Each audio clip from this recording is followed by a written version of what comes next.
Bueno, buenos días. Mi nombre es Joan Sebastián Robledo Arias. Yo soy residente de tercer año de servicio en la Universidad de Antioquia Neurocirugía. El día de hoy les traigo este abordaje que es el abordaje supraciliar o supraorbitario transciliar.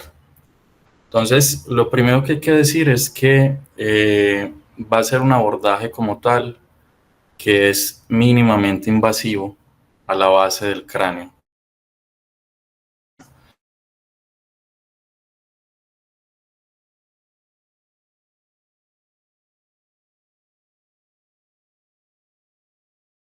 Justo sobre el reborde orbitario. Digamos que va en el curso de la filosofía Keyhole, es decir, de aquellos abordajes que buscan a través de una mínima invasión, una mínima incisión, lograr una máxima exposición, ¿cierto? Entonces, al igual que otros abordajes, digamos, de este tipo, el traumatismo a las capas superficiales es mínimo, pero hay, digamos, una exposición final que es lo suficientemente grande, digamos, para extirpar, por ejemplo, tumores y abordar, por ejemplo, patologías vasculares. Entonces, lo primero, digamos que es hablar un poco como de los antecedentes históricos. Entonces, tenemos que el primer reporte de la ruta subfrontal supraorbitaria fue hecho por Edward Krause en 1908. Y esto fue en relación, digamos, a un meningioma de la base del cráneo. Posteriormente, Dandy lo utilizó con unos cambios, con unas modificaciones, y llegó a la órbita y al canal óptico. Ya para 1982, Jane, que fue pues más reciente, describió un abordaje supraorbitario. Después Almetti hizo una modificación órbito-craneal, reportando excelentes resultados. Pero es este señor, el de la foto de la derecha de la pantalla, Axel Pernesky, un neurocirujano húngaro, que describió la técnica más utilizada de la incisión, pues, en relación a la ceja, bajo los conceptos de la escuela alemana para cirugía, digamos, de mínima invasión, y publicó, pues, grandes series de diversas patologías mediante este abordaje. Hay unas variantes de este abordaje, como los siguientes: el frontolateral, el frontolaterobacelar, el lateral supraorbitario y el transorbitario. La próxima charla del otro mes va a ser sobre frontolateral. Entonces, bueno, como indicaciones, tenemos que se va a realizar este abordaje para lesiones frontovasales, lesiones subfrontales, paracelares, temporomeciales y de la línea media. Entonces, por ejemplo, aneurismas, ¿cierto? Aneurismas de la circulación anterior son, digamos, de las patologías más con mayor frecuencia que se tratan, incluyendo, por ejemplo, aneurismas de la carótida interna, de la arteria cerebral anterior proximal, de la comunicante anterior, de la comunicante posterior, de la cerebral media e inclusive de punta basilar. Se va a usar para diferentes tipos de tumores, especialmente para aquellos del piso anterior del cráneo que sean menores a 35 milímetros de altura, meningiomas, por ejemplo, del surco olfatorio, de la clinoides, de la base frontal, craniofaringiomas que no tengan, digamos, una extensión, pues con una extensión limitada supracelar, adenomas hipoficiarios que no hagan invasión al seno cavernoso, metástasis pues intraxiales, gliomas, por ejemplo, frontales, ¿cierto? O lesiones orbitarias que vayan a requerir craniotomías para su exposición. Entonces, en cuanto a la técnica, lo primero es, digamos, la posición del paciente, ¿cierto? El paciente se debe colocar en decúbito supino, con la cabeza fijada pues a un cabezal de Mayfield. El cuerpo se coloca en un plano a 20 grados, se puede colocar en triandelamburo inverso y se va a colocar un rollo debajo del hombro ipsilateral, ¿cierto? Entonces, bueno, la cabeza se va a encontrar ligeramente reclinada, donde la ceja o digamos el punto malar va a ser el punto más alto, ¿sí? Va a tener, pues requiere una rotación o un giro hacia el lado contralateral para lograr una visión, digamos, perpendicular, ¿cierto? Hacia acá, perpendicular. El ángulo de rotación de la cabeza va a variar entre 15 y 45 grados. Lo más frecuente van a ser 30 grados, pues digamos que es en la mayoría de los casos.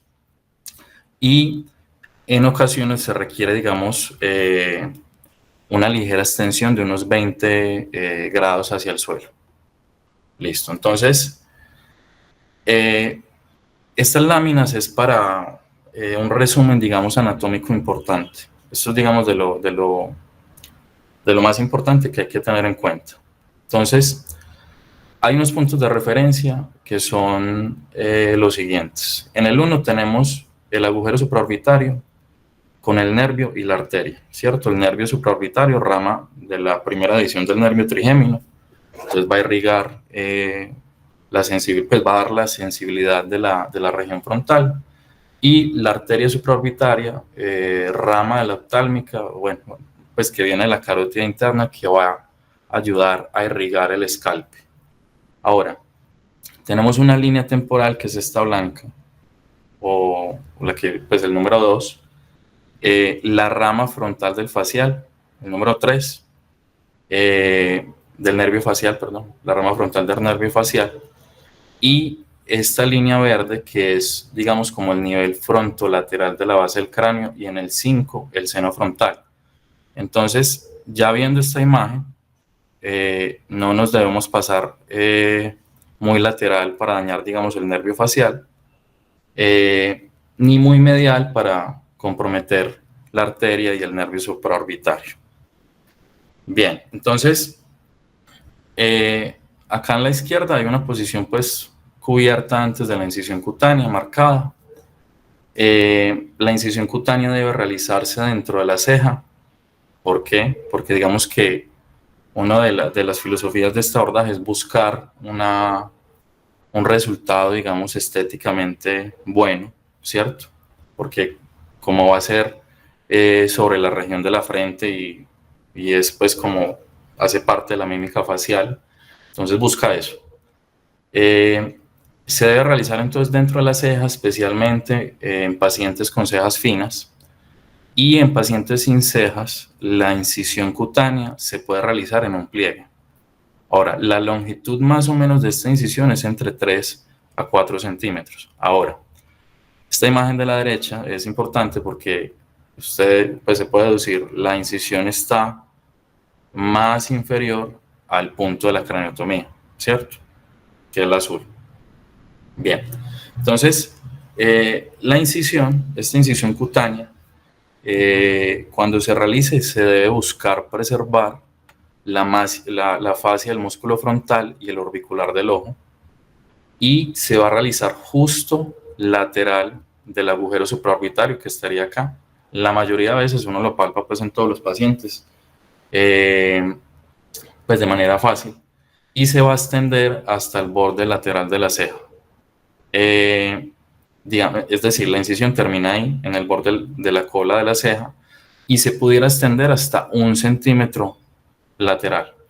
Entonces, la extensión lateral de la incisión, digamos que busca dar, digamos, el suficiente tamaño para buscar el borde anterior del músculo temporal, y con ello este punto azul, que sería el punto keyhole, ¿sí? de este abordaje pues frontovasal. Bien, el colgajo cutáneo, entonces, se debe disecar entre la galia y la fascia del músculo frontal, solo en la parte superior, ya que la craniotomía se va a ubicar completamente por encima de la incisión cutánea. Entonces, como pueden ver, las fibras de este músculo frontal va a ser, digamos, perpendicular a la incisión que yo haga, ¿cierto? Esta línea, pues, roja, discontinua, y aquí lateral va a ser, ya lo del músculo temporal. Entonces, para preparar este colgajo, entonces, el músculo frontal se va a cortar perpendicular, como les dije previamente, a sus fibras con un dispositivo pues, monopolar, a no más de 2 centímetros por encima del reborde orbitario, no más de 2 centímetros, y sin extenderse y sin extender la línea temporal lateralmente que estaría acá, como les mostré pues en esta lámina, ¿cierto? ¿Qué sería esta línea acá? Pues el cambio pues, de las fibras de acá del frontal y el temporal. Para evitar precisamente lesiones acá del nervio facial. Posteriormente, el colgajo muscular se va a completar separándolo de esta línea temporal, ¿cierto? Cortándolo en dirección inferior, entonces la incisión es acá lateral y hacia inferior, y se tracciona inferiormente, pueden ser con ganchos o con suturas. Entonces a continuación el músculo temporal se separa de esta línea temporal en esta zona, digamos que es un poco limitada, pero busca el objetivo. Ahora, digamos que para la planificación, esta es una lámina que busca, pues mira, digamos que evidencia pues como la planificación de la craniotomía. Entonces, mediante anzuelos o suturas, se tira suavemente del músculo temporal, desprendido pues lateralmente para mantener expuesta la zona anterosuperior de la fosa temporal, que sería esto acá, ¿cierto? Esto acá del cursor sería la fosa temporal. Entonces esa parte, esa zona expuesta anterosuperior es importante que se vea. La ilustración de la derecha va a mostrar entonces la craniotomía planificada y debe estar alineada con el suelo, la base anterior del cráneo. Esto acá, esta línea, ¿cierto? Entonces, como ven, ese punto de keyhole va a empezar en la fosa temporal. Y digamos que esto va a permitir que sea pues acá bien basal, permite el acceso pues subfrontal sin que haya digamos una retracción importante. Entonces, la extensión lateral es justo lateral a la línea temporal que vendría acá, ligeramente lateral. Y la extensión medial va a variar, ¿cierto? Pero se suele limitar al punto acá del agujero supraorbitario, y superiormente, o sea, de aquí hasta acá, mide más o menos entre 1,5 a 2 centímetros. ¿Listo? Bueno, otra cosa importante es que el trépano, ese trépano entonces se va a realizar con una broca de corte o diamantada. Ese orificio de trépano se encuentra en la base del cráneo, lo que quiere decir, o por lo tanto, la perforación debe dirigirse, digamos, hacia la dirección del cirujano. O sea, la imagen del punzón verde, pues de la flecha verde, para evitar penetrar en la órbita, que sería la roja, ¿cierto? Entonces, ese orificio del trépano debe ser lo suficientemente grande para que entre la cuchilla al craniótomo, buscando también un resultado estéticamente aceptable y evitando en la medida de lo posible el hundimiento de la piel. ¿Listo? Ahora, la craniotomía entonces se realiza el orificio de trepanación en dirección medial y paralela a la base frontal, pues, frontal del cráneo. El craniótomo debe estar ligeramente angulado inferiormente para evitar perforar aún más, digamos, la tabla externa. Entonces los puntos de referencia va a ser medialmente la escotadura acá supraorbitaria o el seno frontal, si se encuentra pues lateral a la escotadura. En ocasiones pues se recomienda como hacer una buena planeación con la tomografía previa o hacer pues neuronavegación. Lateralmente el punto de keyhole. Superiormente 3 centímetros por encima de la cresta supraorbitaria, e inferiormente va a estar pues la cresta orbitaria, a menos de que se requiera pues una osteotomía orbitaria, ¿cierto? En ocasiones esta cresta orbitaria y el techo orbitario son irregulares, entonces se va a requerir una perforación pues extradural para aplanar esas superficies óseas. Listo.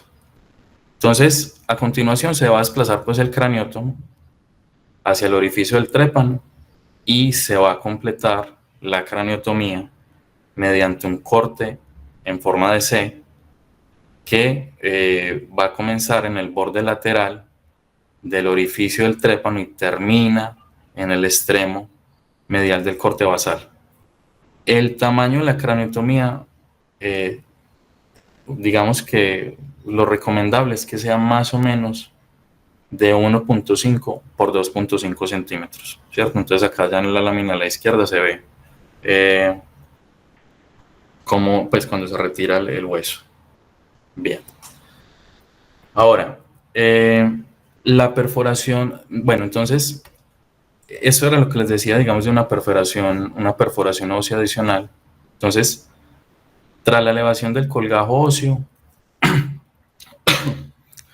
se perfora pues la tabla interna con una broca de diamante de 4 o 5 milímetros y de esta forma se ganan unos milímetros más de espacio para lograr un acceso subfrontal a ras de la base anterior y evitar pues más la retracción. Una vez finalizado, se debe separar pues la dura madre de la base para identificar elevaciones óseas mayores del techo orbitario, perdón, que son llamados yugas, ¿cierto? Las llaman yugas y estas yugas pueden obstruir la visión, entonces si las hay, se deben aplanar también con la broca. ¿Listo? Bien, ahora, la apertura de la dura madre.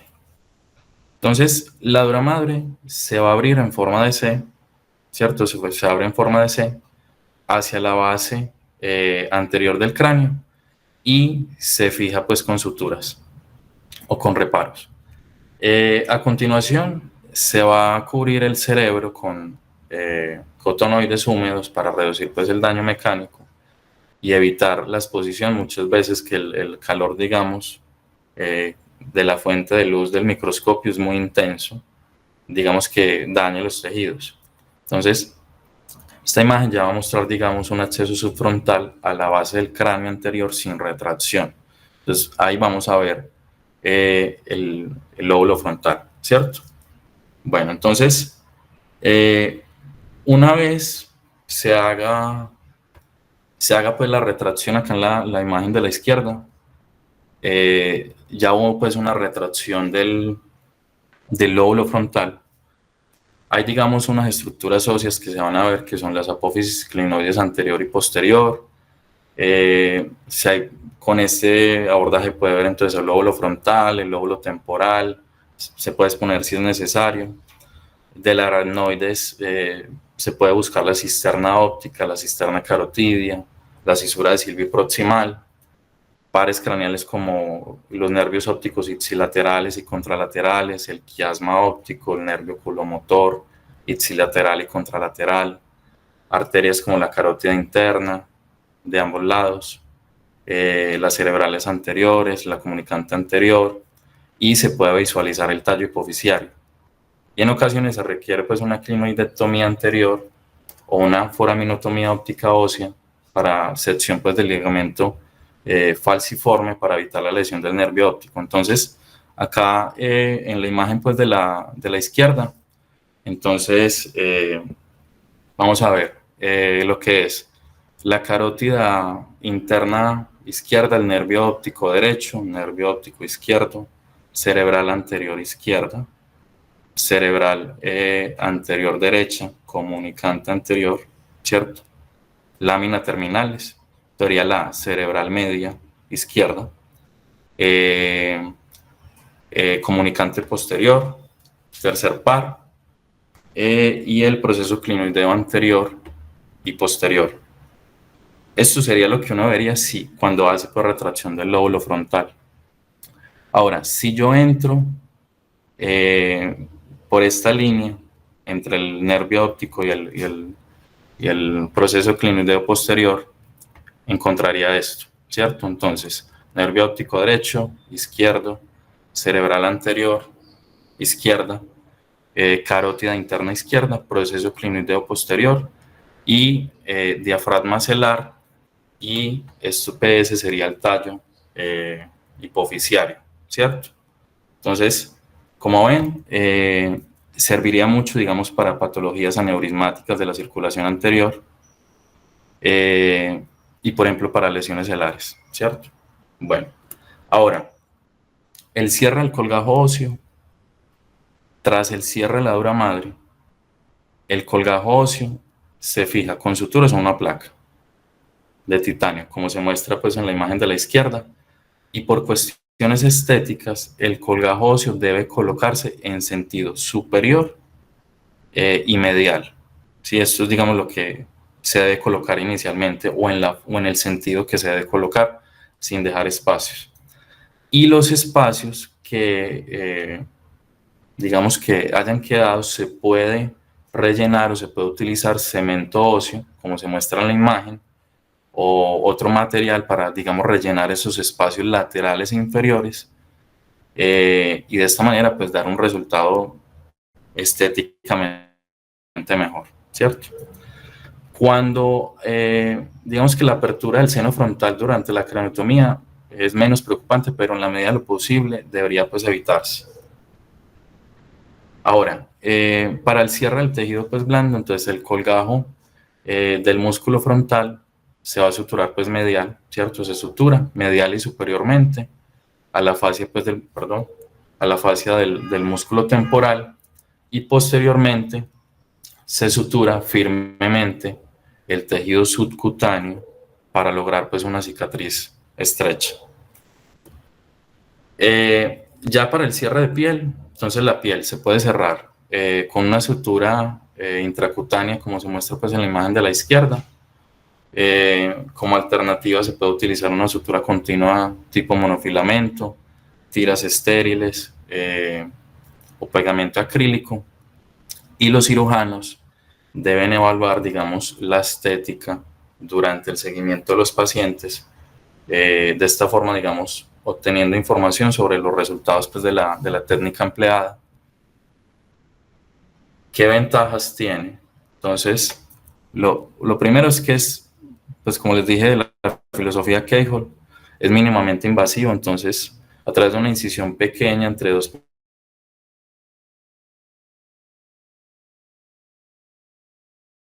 genera menos morbilidad en comparación con abordajes amplios como el terional.